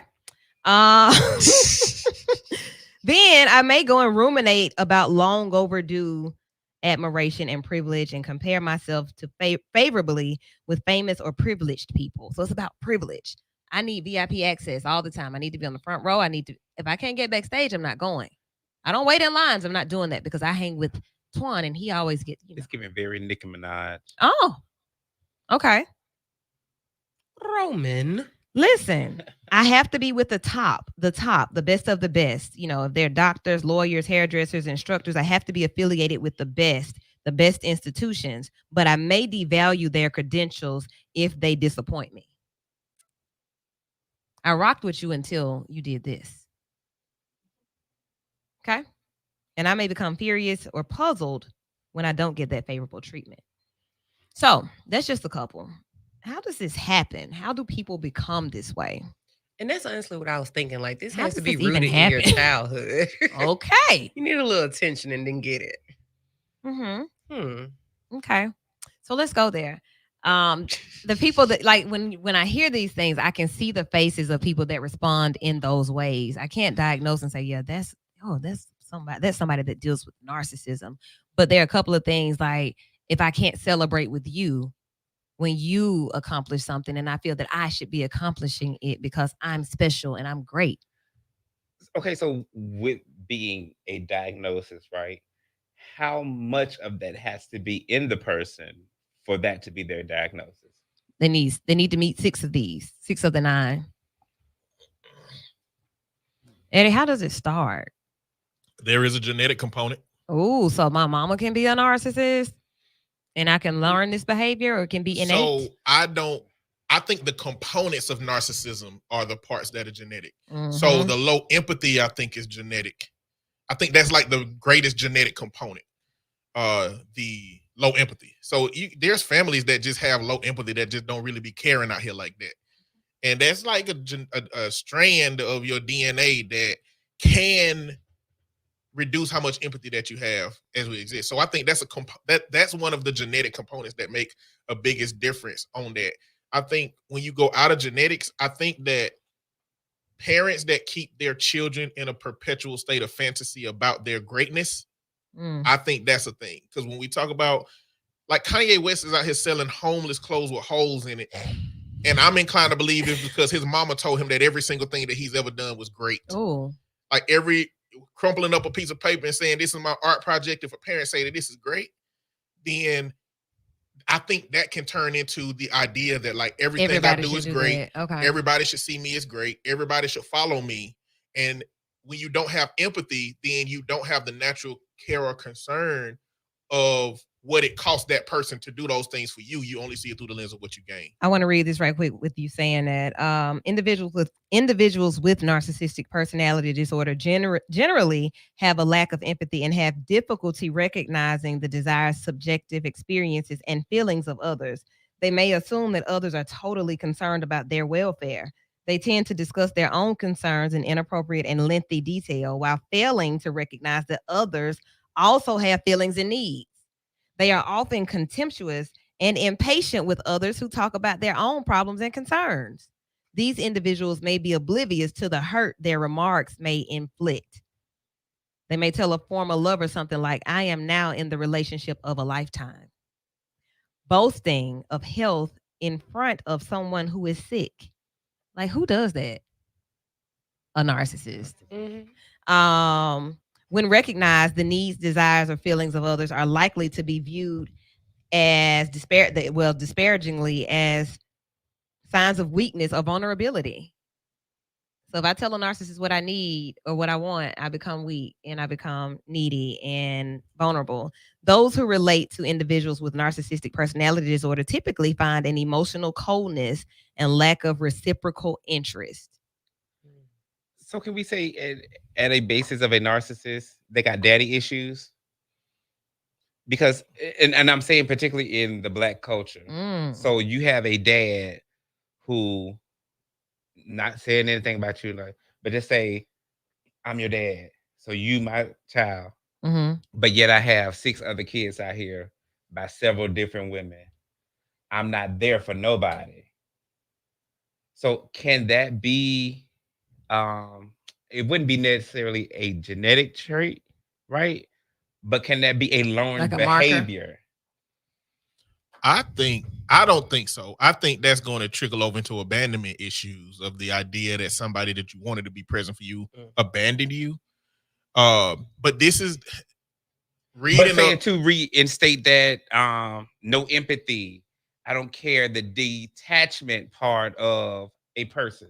Well, because most people have empathy, children who experience a father like that is looking at it through the lens of having empathy. So it just hurts them. They don't detach or disconnect from it. They just feel the pain from it. And that pain manifests in what it looks like to want something and not have it. You know what I'm saying? That's why Okay. Good. I was gonna say when we think about narcissism, we're thinking arrogant, haughty. That that child may be my child, but that child is funny looking. You go over there with your mama. That piece, like I want these children right here because they look how I want them to look. They're beautiful. They're doing this. They're doing that. They're more of who I want to be associated with. This other child that I birthed. Yeah, y'all keep that one over there. This conversation made me question, can narcissists be in love? And it actually came up online. It says narcissists can and do love, but their love tends to be superficial and fleeting. They can develop intense emotional attachments, even appearing to fall in love, and yet still maintain a complete lack of empathy for the object of their affection. That's wild. I love you in my own way, but I'm gonna dog you out too, because yeah, I'm tired of you now. So, whereas you were my trophy. That's wild. What I'll say to what you were saying is the child I think would become a narcissist is the child that the father stayed with and raised in the face of all these other kids that he don't. The one that he puts on a pedestal, the one that he says you my baby girl, but don't tell none of his other daughters that you my baby girl. I think that child is likely to become the child that's more narcissistic than the other ones. They feel entitled. If that child happened to not have the empathy that would keep them from saying, but what about these other kids? Instead, they're like, well, yeah, I guess I am better than them because my daddy say so. I think that's the child that would be. So you've been saying like the one who gets the most in child support, and she know that, and the other ones ain't. But you know what I'm saying? I can call him and say, hey, Dad, I need this. So now I've created a narcissist for me. But then when the other ones come around, they look dusty. So listen, a narcissist may react with disdain, rage, or defiant counterattacks. Such experiences often lead to social withdrawal or an appearance of humility that may mask and protect the grandiosity. Interpersonal relations are typically impaired because of problems that lie within themselves. Performance may be disrupted because of intolerance of criticism or defeat. So I may sabotage things because I don't want to fail. I can't be seen as a failure. Sometimes vocational functioning can be very low, reflecting an unwillingness to take a risk in competitive or other situations in which defeat is possible. I'm going to avoid defeat because I don't want that to inflate me because I'm up here. So thinking about the narcissism in a relationship, that is what this person wrote in about. I think I'm with the textbook definition of a narcissist. So what is this person doing? How is this person making you feel in relationship? And everybody likes to go to, well, they continue to gaslight me. I'm never right. I can, can't win. Can't have a conversation without it becoming an argument. It is draining. It is stressful. I don't know what to do. That's how this all came about. Being mistreated by a narcissist in a relationship. So first of all, 50 to 75% of people who are diagnosed with narcissistic personality disorder are what? Men or women? 50 to 75%. Man, yeah, male. Other personality traits may be confused because of the features. So I want to get into the culture part of it. When we start talking about that person is a narcissist and they don't show love, all that type thing. I wish that we were live. I don't know what's happening, but those people that have sent things in about what a narcissist looks like, what it is to co-parent with the narcissist, all of that. So I'm going to pull up some of those comments, but while I pull those up, when you think about the person that you were thinking when I gave those descriptors, do you think they're truly a narcissist when we go down a list of what we're saying? Not per se. And that's the reason why I asked that question about, the whole child aspect of it. Because what I've heard with people who are in relationships is those type of things. Oh, well, they don't show empathy. They don't never want to talk. And if we do, we get into an argument.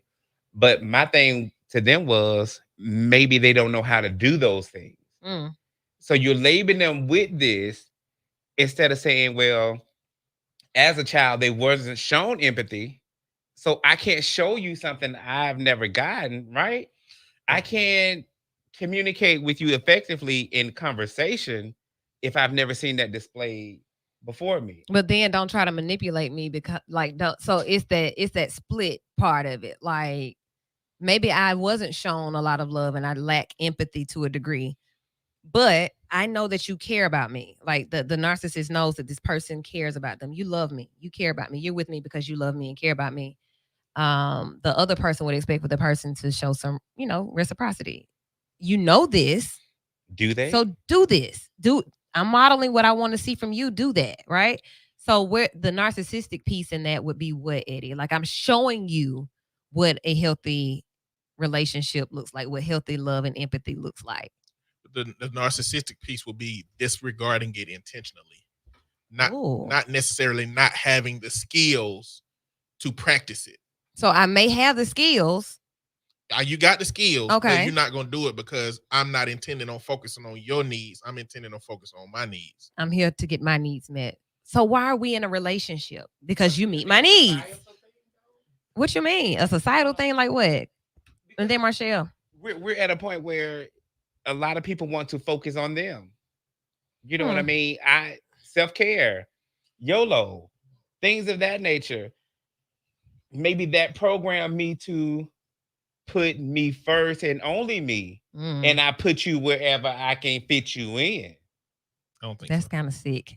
But I mean, I think there's a way to go about that, to be honest. And narcissism is like a mental disorder, is it not? Yes. Yeah, that's mental. So I think there's a difference between like, okay, I'm protecting my peace and maybe I don't know how to love you versus I'm unaware of how I'm actively making you feel because I'm not aware that I'm a narcissist.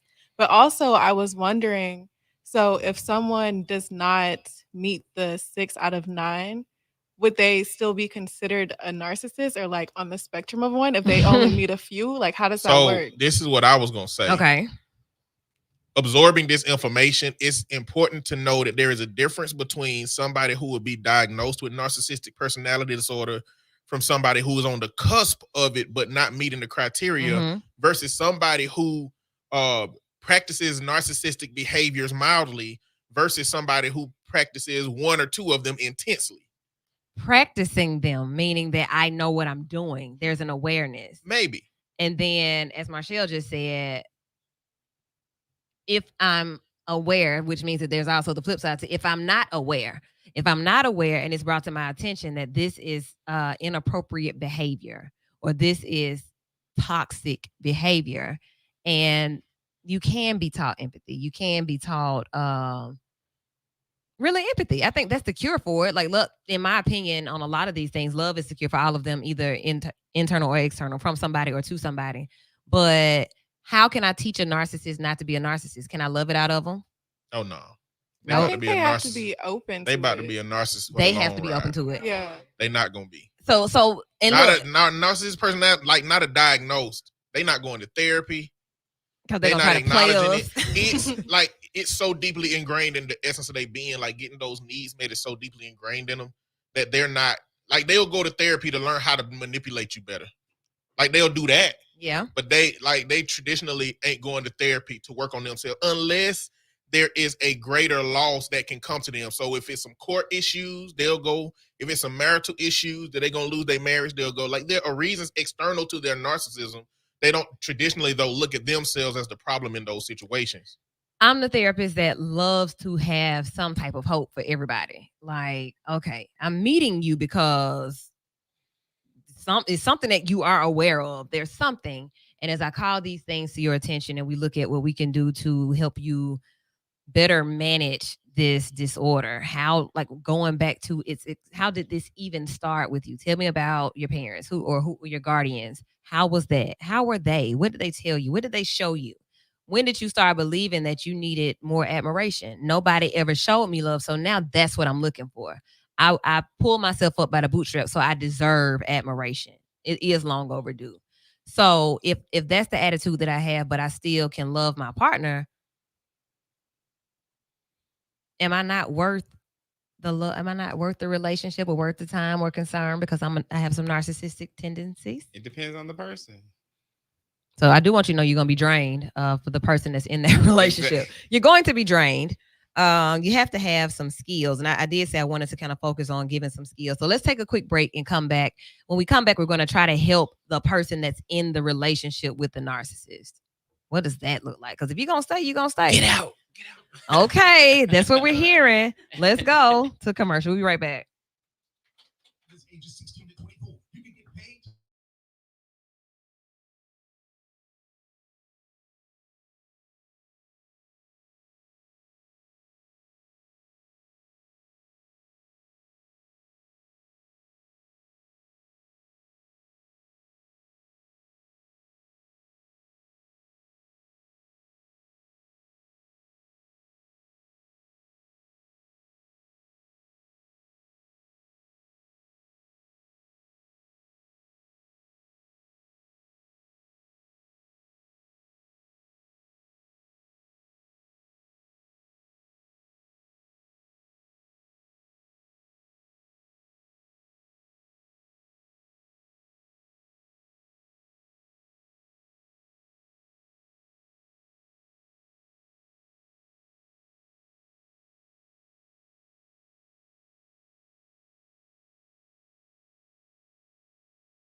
What? Bald headed. All right, pubics. It is fitting for DMR tonight's conversation. Not really the narcissistic part, the narcissism, but definitely dating, mating, and A relating. narcissist would be smooth. Okay, right. Everything to perfection for the most part, or in their minds anyway. So we left off talking about help for the narcissist. If this person is someone that you love, you're with them, you all may have a family together. This may be your parent, this may be your child, however the relationship. Can they be helped? And I think even those non-experts said if they if they want it, if they want the help. The other part of this, how can you help those in relationships with a narcissist? And some people would say you can't get out. Why are you staying? I wouldn't say that. I wouldn't say that either. But I will talk about that after you all speak. I think it's to the degree of how serious you are about getting help. Right? Okay. Because Eddie did say to a certain degree, they can probably seek help, but only to manipulate you even more. Mm-hmm. And then you'll have some people who would start it, but be hurt by the help and saying what you need to fix, checking you on your stuff, and now I don't want to go no more. Or I don't want to fix those certain issues. Because nothing's wrong let's just there. say Mm-hmm. with you said the 6 out of the 9. Mm-hmm. Well, let's just say a person has the 6. I only have an issue with the 3. And maybe those 3 you're not really wanting to change on. You understand what I'm saying? So I think it just depends on how serious you are about changing. And change one is difficult, especially when you've been doing a thing for so long. This is who I am. And now somebody's checking you on who you say you are, that I can see better than where you currently are, that you can be this. Yeah. So I want to put this in perspective. Okay. Less than 5% of the population is diagnosed with narcissistic personality disorder. Less than 5. So all of these people that say that they are, you a narcissist. Yeah, and then they can't even say you a narcissist. And she is a narcissist. And this is 5% of where? Just all Everybody. over America. In America. Yeah. So sis, we're just in Birmingham. You're All not these really folk ain't dealing no with narcissist. the narcissist. This is important to point out because gaslighting is very intentional. gaslighting is knowing what the truth is, but using an alternate truth to confuse you and make you think that you the crazy one, right? Ooh, wait. That can very much look like somebody who just does not know how to take accountability and they're trying to find an excuse. Those are two different sides, vastly different sides. One of them is not intentional and is likely a trauma response, and it's just somebody who's trying to avoid saying, oh yeah, it might be me. The other one is, oh, I know she telling the truth. I know he telling the truth, but this is what the truth finna be, and I'm finna make them feel crazy about it. So those two things can very much look the same, but if the only word that you got in your box for that behavior is narcissist and gaslighting, you're not going to look at how that thing can be resolved. So you hearing me saying you finna have a hard time with a narcissist recovering and going to therapy, we talking about less than 5% of the people in the population. It's very likely that your partner has a cluster of behaviors that mirror narcissistic personality disorder, that you should look at those things individually and see if you can put a name to each of those things that you're going through and try to figure out how to work on those versus clustering them in the terminology of narcissistic personality disorder or narcissist, which is going to take you into extreme versions of those things that could be managed differently. So it doesn't have to be like you, when you think about being in that relationship, first of all, and then this is coming from a mental health professional, I don't want to be in my relationship and have to be trying to diagnose my partner. I don't even want to be in that space to have to say, I think I'm with the textbook, anything. I would love to be able to say, baby, you do this thing that bothers me. First of all, can we talk about it? And if we can't talk about it, then maybe we can do something else. Like, I'm still on the we, because that's just not the space you want to be in. You don't want to be in a relationship trying to fix somebody. I accept you as you are, but these are the things that don't work for me. But given your profession, do you find yourself diagnosing people while you're talking? What? Like, whoa. Hey. They can't see me out. Yeah, I'd be like, oh. Let's say you just meet someone and you're listening to their conversation and you're already pinpointing, you got this problem, you got this problem. 2, 3. Ooh, 6. Ooh. Everybody got a file. Everybody got a file folder and a file cabinet in my head. Every time I learn something about you, I'm pulling your file out. Wow. And he has said that for years That's now. everybody. That ain't even just people like that. Y'all got a file. I think that's in any profession though, that anybody is. I can tell you what I know in my perceptions. I got them. Let's go through them. Yeah, I think that's with any profession anybody's in. When you've been in that thing so long, it's just common. You know what I mean? So it's like, yeah. So yes, I plan everybody's funeral. You see what I'm saying? Yeah. Like I do what I do You're all not the trying time. to, but it's just like those really keywords just jump out at you, especially the action behind those words. It's the action. Like, it's definitely the actions. I can start like when no bueno. Yeah. So that's why I try to explain to people that this work can be very much overwhelming and like I need to go out of town. I need to not be in this space. I don't want to be there. I want to just be. And I don't want to have to, I don't want, like, leave me alone. Can a therapist be a narcissist? Yeah. A therapist is human. Can have everything that's in this book that is probably at your Birmingham Library. Listen, therapy is a skill. Therapy is a skill. You just get good at knowing what to listen for, knowing how to respond, knowing how to detect what pains they're going through, knowing how to connect the dots from how their childhood might have impacted their present, with learning the techniques and the skills, with learning the therapeutic, or it's a skill. Once you get good at that thing, it don't matter what else going on with you. You're going to be able to do the therapy. Yeah, I can still do my job and still have a horrible life. So let's put it in this context. With you being a therapist, can you date a narcissist? Oh, I don't date nothing. I don't want to date. Have dated the narcissist. My list so of with the exclusionary... ED on that means that didn't multiple? go well. No. When you say I've dated in past, so that means that both multiple and didn't work. Really, I wasn't really going into the numerical part, but it's just that it didn't work with it. No. Yeah. Because I believe in sewing into people. So like you want somebody that's gonna sew into you, but then when I see that it's that you need this extra admiration, babe, I just told you was nice. Now what you want? We was over there, you kind of made me feel small. No, I didn't. I brought you right here with me. What's wrong with you? And then like it'll be more and more and more and more. And I'm like, oh, okay. See what this is. Well, what we gonna do with this? So my boundary game is elite. Oh. I don't deal with nothing I don't want to. At a certain point, I'm like, okay, I appreciate the journey that you've taken with me thus far. Unfortunately, we're gonna be getting off on this stop. And I wish you well on your future endeavors. Let's go. Like, I'm not getting to narcissistic personality. That's one of those narcissistic traits. What he just said? Like, yeah, you're not good enough. Get out of here. Not good enough. Everything has to be perfection over here. I'm gonna be a lead over here, baby. No, I'm just joking. Don't get me wrong. I'm not saying that I have a high standard. I'm saying that I have my list of exclusionary criteria is very particular. Like, negative things, I don't invite that energy. Like, drama see me and walk the other way. That's just how my life been. Like, drama don't follow me. And so when I have a very high drama detector, if somebody, I can just tell by how they engage with their family, how they talk about their past relationships. Like, these things mean something.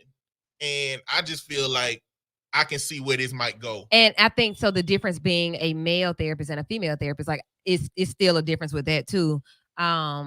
The idea that, you know, people say you attract what you are, and that's not always the case. You don't always attract what you are, but you attract what you heal. You attract what you help. So, like, if somebody sees that light or sees that you give or whatever that may be, I want some of that. And so you may give them a chance. And in that chance, I saw another one of these that I'm about to share. Asha, had you been seeing all of these on your pages? I've seen so many.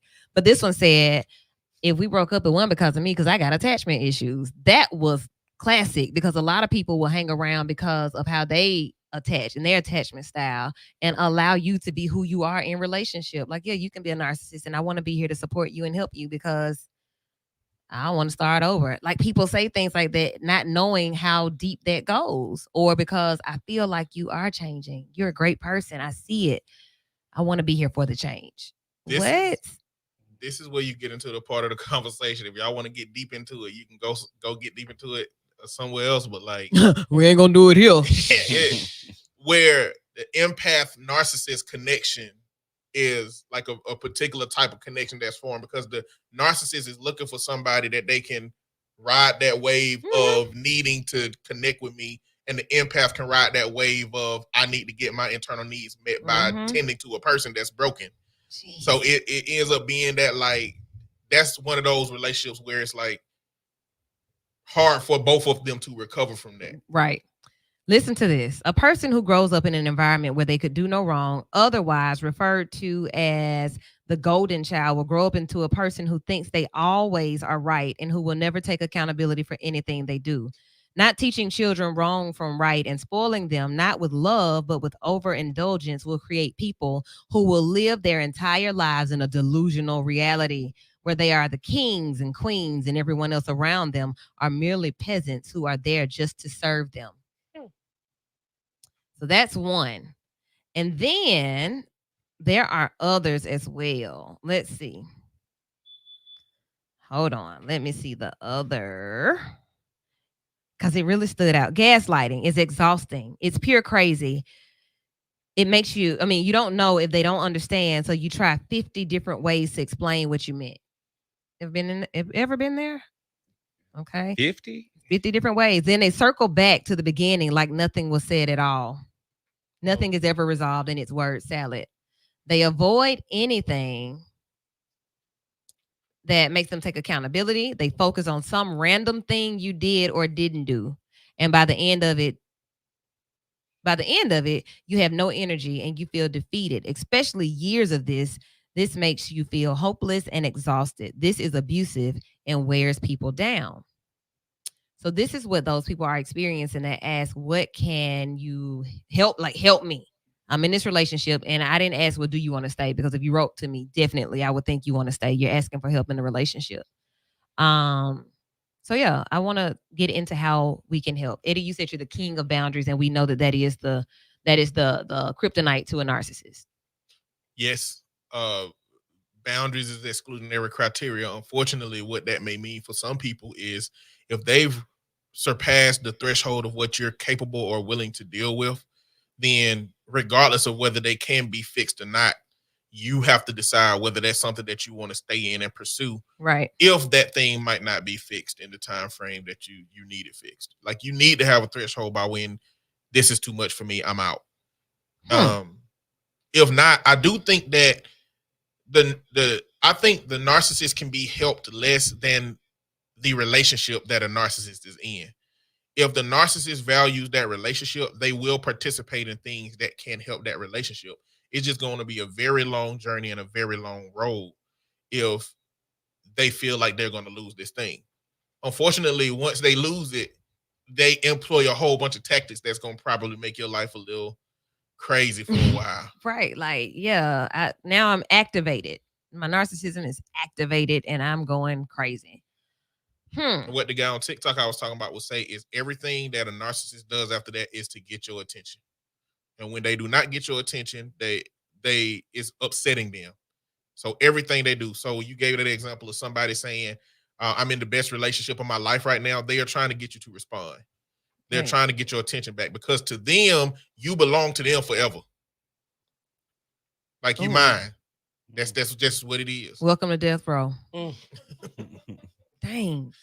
Look, man, that's always my prescription. Boundaries. Find you something safe to do. Like if you're going to stay in this relationship, keep your identity. Find things that occupy your time where you don't have to just always be in the roller coaster ride. You can have your own group of friends and stand on who you are. Know who you are before you enter a relationship. Or if you're in that relationship, be able to totally identify who you are and what you need. And then I think once you do that, you'll already know that you're not getting it. I can't be in a place where I'm not getting what I need. What's the hard part? Walking away? For some.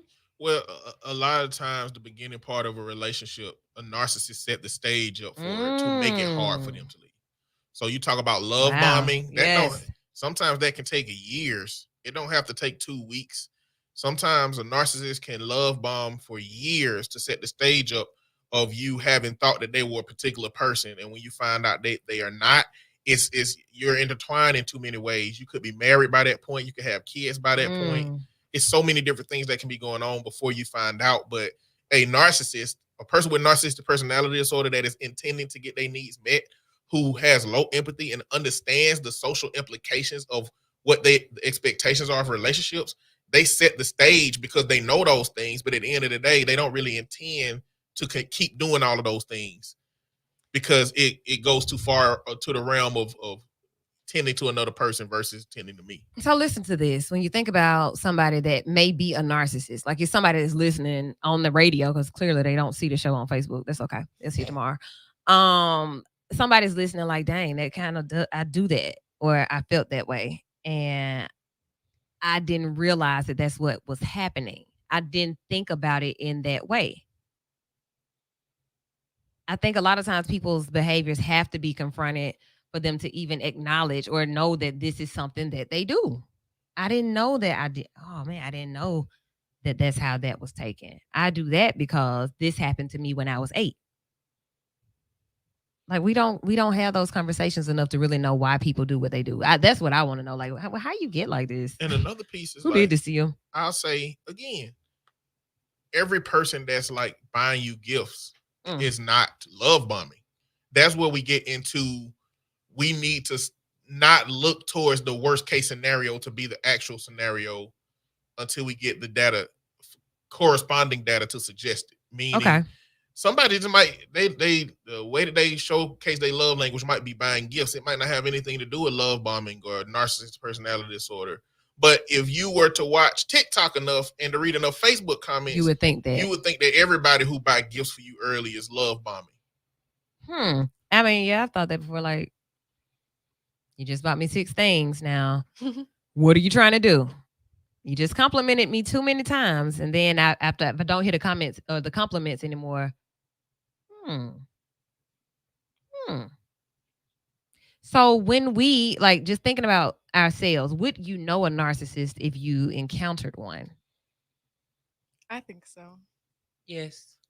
What would you do to them? Run or stay and talk? And I'm going to have to run. Because it's like, if I'm aware of that and then I bring it to your attention and you're not open to trying to accept or change that, it's what are we doing at this point? You don't want to change. So why would I stick around for something that I know it's not going to get any better? All right. I would for a social experiment. Okay. Like, how long is this going to go? You don't think you would get sucked in? That's kind of hard to say. I'm a Pisces. Here you go. So, my attention span could change in a minute. Okay, so you might start falling for the person, and that's I think that's what really intrigues me, that we can have these diagnoses and these disorders, but then miss out on the person. Like, because I have this or that, does that define me as a whole person? And I think that's a very existential question. Because they may have some good attributes. You know what I'm saying? Basically, that's what I was saying earlier. Like, they might not meet all 6. Maybe they meet 1 or 2. Okay. That doesn't make them a full-on narcissist. Like, you're aware of some of their negative aspects, but I think like you could still try with them if it doesn't complete them as a whole. Okay. And then too, that's possible because Eddie said it's only 5%, I guess within the US that are really narcissists. So again, you might not be dealing with a narcissist. It may just be something else. So just because they displayed a characteristics of one, you gonna end that right off, and especially let's say at the first meetup or the first conversation. Yeah, like the first conversation when they pour it all out and give you all their accomplishments, and whoa, you're a narcissist. Like, no, not that. You keep listening. What you got, Kate? Well, I mean, like Eddie, I keep a record of everything you're saying. I'm talking to myself as you're talking to me. I'm writing now, oh, here we go with this again. Here we go with that again. So I keep notes on people, but at the same time, like they've said, I mean, they can have great qualities outside of that. They could be, extraordinary in other ways. So am I drawn to them like, oh my God, I got to keep this person? No, but they can be friends. They can be people that, you can get over a few things, because I mean, we all get over flaws with our friends and family. Yeah. So I can see myself just taking notes like, yeah, this ain't gonna work, but yeah, keep going. Okay. And that's why the importance is having your own boundary set up, because you might have grown up with brothers and parents that had the 3 qualities that they have that you can tolerate and know how to navigate because of that, right? And so it might not be your mission to leave that person alone if you know how to navigate that, right? Yeah. But your boundaries should say that when it is something that you don't want to navigate, then do you have the wherewithal to disconnect from the situation? Can you do that? So I think that would have been the bigger question for the viewing audience and those in the group about like what kept you in the relationship. Was it that you didn't have these conversations? You didn't know what to look for. You didn't recognize it as manipulation or gaslighting. You thought you were doing what you're supposed to do in a relationship. You thought you were compromising. And I guess ultimately you found out and figured out, I'm voided. I'm not getting anything from this relationship. I'm getting more of the same in this relationship. Now I feel like I'm dealing with a narcissist and I need to figure out what to do. Or did you effectively communicate that these were issues, that you were having of their actions? And if they did, and it's a narcissist, they don't care. But again, it's only the 5%. They don't understand, of, right? A narcissist. So I'm saying, you said you had a textbook narcissist. She didn't say which book though. That part. Probably Facebook. It wasn't one she got from the library. I'll tell you that. Not the downtown branch. So just having this conversation from away, the takeaway is boundaries and what boundaries look like. Boundaries are, I like to describe boundaries as a fort for me and for you. I can let you in or you can stay out and we can figure out how this is going to go for us to work together. But what I know is there are certain things that I'm not going to allow you to do to me in my space with, there are certain things that I'm not going to be a part of. I don't know if I want to I don't know about that call because we hadn't had, I don't know. I'm scared. I put online people should call in, but I don't know if that's someone. No, it's too late. Okay. Thanks though. Thanks. Appreciate it. If you can jump on one of the streams, if you see us, do that, or either you can send it how you want to send it. But yeah. And I was gonna say, like, at the end of the day, there's a lot of external data. 5%, they might not be diagnosable. Those can't be metrics for how you choose to engage. The metric has to be your comfort level. And when they have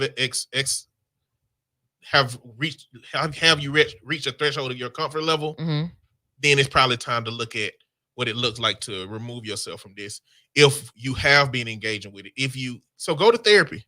Get you a therapist. Get you somebody to actively help you navigate this thing. And that navigation may be giving you insight of how to stay in the relationship if you desire to stay in it. That insight might be helping you build up the courage and the boundaries that you need to say, this is something that has overwhelmed me to the point that I can't be in it anymore. I mean, but have some counsel for that. Yeah, know when to go. Know when to go. Know when you are being abused, when it becomes abusive, like emotional, mental, physical, spiritual, financial, whatever that is, because it's also about control. What about, we got the Fast Five kicks off right now. If you were raised by a narcissistic parent, and you didn't perform to their expectations. You don't, like I said, you don't look the way that they would hope for you to have looked. This child over here is what I would prefer.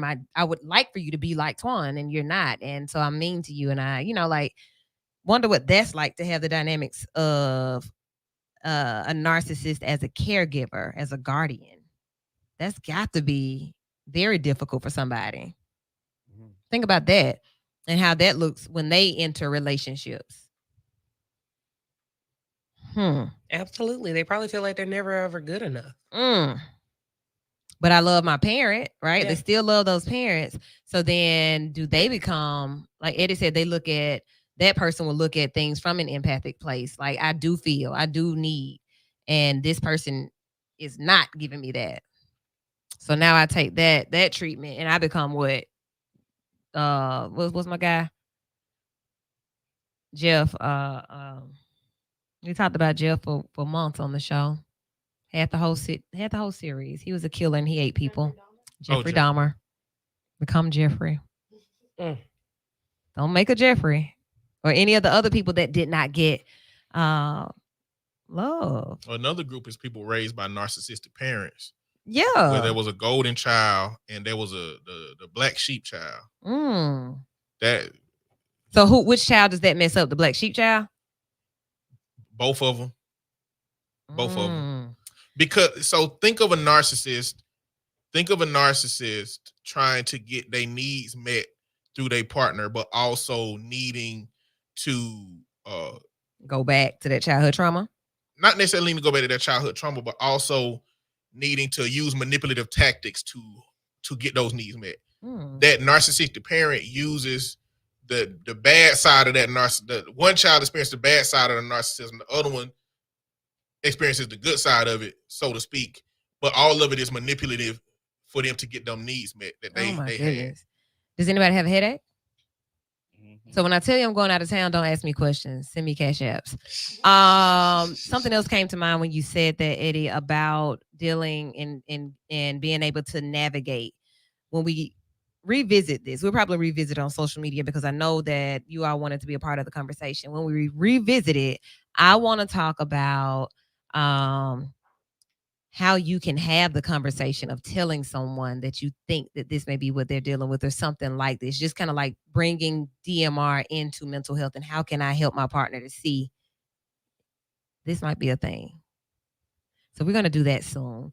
Hey, thank you all so much for tuning in tonight. I got the messages. I don't know what happened with Facebook, but hey, you can go back and watch it hopefully tomorrow. I'm glad that you tuned in through the radio though, because that's the first line of communication. So come back tomorrow. We'll have more music, more talk for you right here on V94.9 WATV. Thank you to the crew.